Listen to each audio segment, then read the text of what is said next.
जय हिंद दोस्तों, वंदे मातरम। बदलते वक्त के साथ में भारत की जीत के हीरो भी बदलना शुरू हो चुके हैं। एक समय था जब हम लोग सचिन तेंदुलकर, वीवीएस लक्ष्मण, राहुल द्रविड़, सौरव गांगुली, वीरेंद्र सहवाग, जहीर खान, जावागल श्रीनाथ, इन जैसे क्रिकेटर्स का नाम सुना करते थे कि भाई इसने मैच जिता दिया, उसने मैच जिता दिया। लेकिन अब नाम बदलने लगे हैं, अब जीत के हीरोज बदलने लगे। बीच में एक दौर विराट कोहली का भी आया। कहीं भी कुछ भी मैच होता था तो विराट कोहली, रोहित शर्मा, इनके ही नाम के चर्चे ज्यादा होते थे। लेकिन अब हम उस दौर से भी आगे बढ़ चले हैं। कल हुए पाकिस्तान के मुकाबले में एक बात जो क्लियर हुई है वो ये कि भारत के पास में टैलेंट की वाकई कमी नहीं है, और मौका पड़ने पर कैसे इनको बटन दबानी है खिलाड़ी जानते हैं। भारत ने दरअसल एक बार फिर वर्ल्ड कप में पाकिस्तान पर इम्पॉसिबल जीत दर्ज करी। टी20 मैच में पाकिस्तान जैसी टीम को 120 रन ना बना देना एक बहुत बड़ी चुनौती थी। टीम इंडिया ने ऐसा करके दिखाया कि ये एक रिकॉर्ड बन गया। इससे पहले कभी टीम इंडिया ने टी20 इंटरनेशनल में इतना छोटा स्कोर डिफेंड नहीं किया था। इंडिया की जीत के बाद में विराट या रोहित का नाम नहीं गूंज रहा है, ये भी एक हैरानी की बात है। जीत के हीरोज बदल चुके हैं। ऋषभ पंत की अतरंगी बैटिंग की चर्चा हो रही है, बुमराह की खतरनाक बॉलिंग की बात हो रही है, अक्षर पटेल का एक ओवर विनिंग फैक्टर बन चुका है। तो इस तरीके से एक नहीं, दो नहीं, बल्कि कई सारे जीत के हीरोज निकल कर सामने आए। टी20 वर्ल्ड कप के 8 मुकाबलों में भारत ने 7वीं बार पाकिस्तान को हराया है। जीत के बाद इंडियन फैंस की खुशी 7वें आसमान पर है और वो कह रहे हैं कि हम एक बार फिर जीत गए और पाकिस्तान को मौका नहीं मिला। ये मैच न्यूयॉर्क के नसाउ काउंटी स्टेडियम में खेला गया था, जहां की पिच बल्लेबाजों के लिए एक बुरा सपने की तरह है। नसाउ में भारत पाकिस्तान मुकाबले समेत 5 मैच हो चुके हैं। इनमें से 3 मैच चेस करने वाली टीम जीती है, जबकि पहले बैटिंग करने वाली सिर्फ 2 टीमें ही इस मैच को जीत सकी हैं। इनमें अब एक टीम भारत भी शामिल है। सबसे पहले अगर हम बात करें तो सबसे बड़े मैच विनर की, जिसमें कि बुमराह का नाम ना लें तो शायद गलत हो जाए। दरअसल इस मैच से पहले जसप्रीत बुमराह ने पाकिस्तान के खिलाफ टी20 वर्ल्ड कप में सिर्फ 2 मैच खेले थे, 7 ओवर फेंके और 54 रन दिए थे। नसाउ में बुमराह को तीसरे ओवर में बॉल दी गई, तब तक इंडिया को कोई सक्सेस नहीं मिली थी। बुमराह ने तेज रफ्तार गेंद फेंकी और रिजवान ने फाइन लेग पर शॉट खेला। यहां फील्डिंग कर रहे शिवम दुबे ने कैच छोड़ दिया। बुमराह ने दबाव बनाया लेकिन वो अनलकी रहे। दूसरा ओवर बुमराह अपना लेकर आए और टीम को मतलब जिस तरीके से उन्होंने, कहते हैं ना हम लोग, ग्रिप दे दी, बस वही चल रहा था। 5वां ओवर था, बाबर ने चौका भी जमा दिया था, लेकिन बुमराह ने जाल बुन दिया था। तेज रफ्तार बॉल फेंकी जो कि इन स्विंग हुई और बाबर के बल्ले का एज लेते हुए सूर्य कुमार के हाथों में चली। सूर्य ने भी जबरदस्त ड्राइविंग कैच पकड़ा और पावर प्ले में भारत को पहली सफलता मिल गई। तीसरा ओवर 14वें ओवर तक आया था, मतलब अलग अलग पैचेस में बॉलिंग कराई। पाकिस्तान ने 3 विकेट खोकर तब तक 80 रन बना लिए थे और इस पॉइंट पर भी वो जीत की पोजीशन में थी, क्योंकि अब उसको 6 ओवर में जीतने के लिए 40 रन चाहिए थे। रिजवान क्रीज पर टिका हुआ था और 31 रन बनाकर खेल रहा था। बुमराह आया और पहली बॉल पर रिजवान को क्लीन बोल्ड कर दिया। जबरदस्त इन स्विंग। रिजवान बुरी तरह फेल हो गया और ये वही मोमेंट था जब टीम इंडिया ने मैच में ऐसी वापसी करी कि बस भूल गया। चौथे ओवर की बात करें तो 12 बॉलें बची थी और 21 रन चाहिए थे। 19 ओवर फेंकने के लिए बुमराह, इफ्तिकार और इमाद वसीम खेल रहे थे। रोहित ने बुमराह को बॉलिंग के लिए बुलाया। बुमराह ने इस ओवर में सिर्फ 3 रन दिए और खतरनाक बल्लेबाज इफ्तिकार को आउट कर दिया। इसके बाद अर्शदीप को बॉलिंग करनी थी, उसे अपने ओवर के लिए 18 रन मिल गए। बुमराह के इस ओवर ने मैच को पूरी तरह पलट के रख दिया। इसके अलावा अगर हम ऋषभ पंत और अक्षर पटेल की बात करें तो वो भी गलत नहीं होगा। भारत की दरअसल बैटिंग के दौरान शुरुआत में ही नसाउ के पिच ने अपने मिजाज दिखा दिए थे।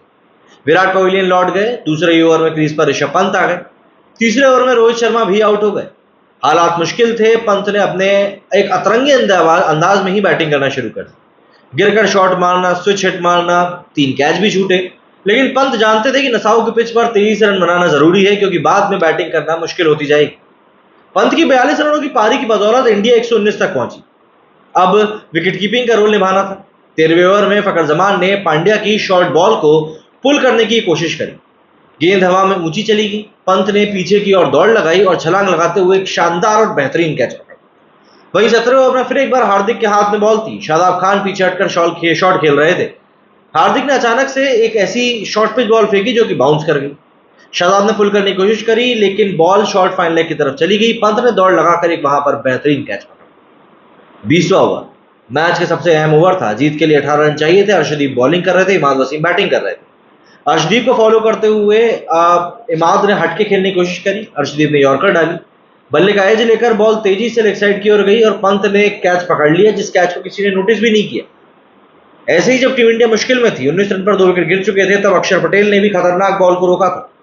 पंत का साथ दिया, 39 रन की अहम पार्टनरशिप करी, 20 रन भी बनाए। बॉलिंग करने आए तो पाकिस्तानी बल्लेबाजों को बांधा, 2 ओवर में 11 रन दिए, उस्मान ख्वाजा को विकेट लिया। 16वां ओवर तो मतलब कमाल का ही था। पाकिस्तान को 30 बॉल पर 37 रन चाहिए थे। 6 बॉल में सिर्फ 2 रन दिए और पाकिस्तान पर ऐसा प्रेशर बनाया अक्षर ने कि क्या बताएं। और यही वो ओवर था जिसके बाद पाकिस्तान टीम प्रेशर में आ गई, क्योंकि इसके बाद उसको 24 बॉलों में जीतने के लिए 35 रन चाहिए थे।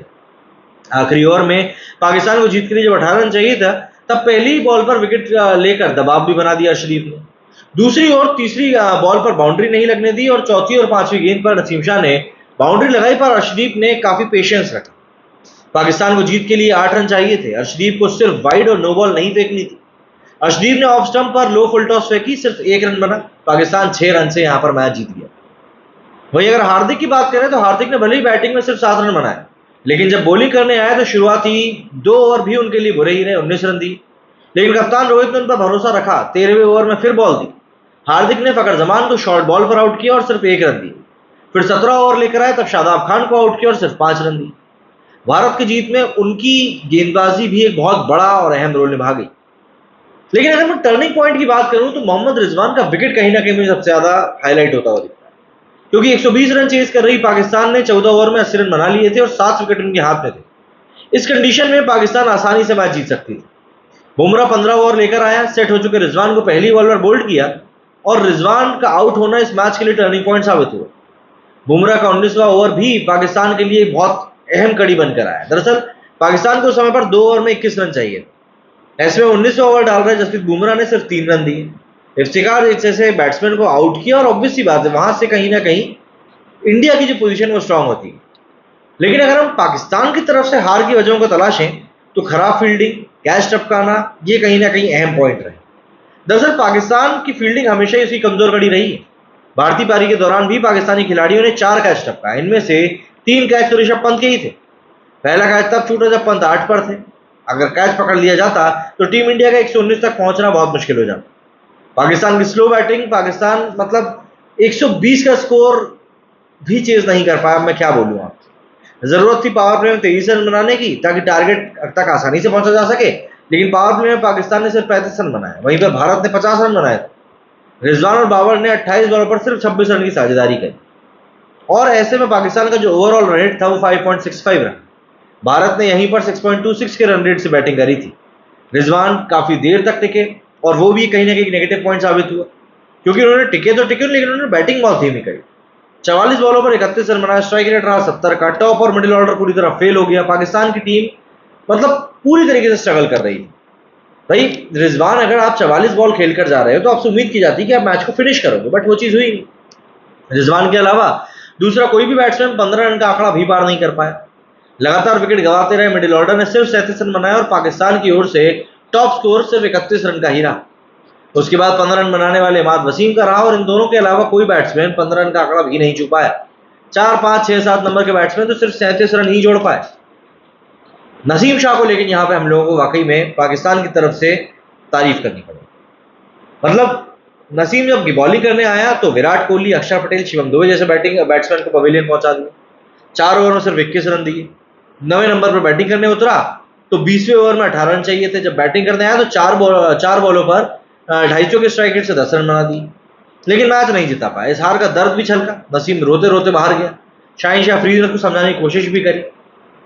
तो ऐसा है कि आज के दौर में आप भारत के जीत के हीरो वाकई में बदल रहे हैं।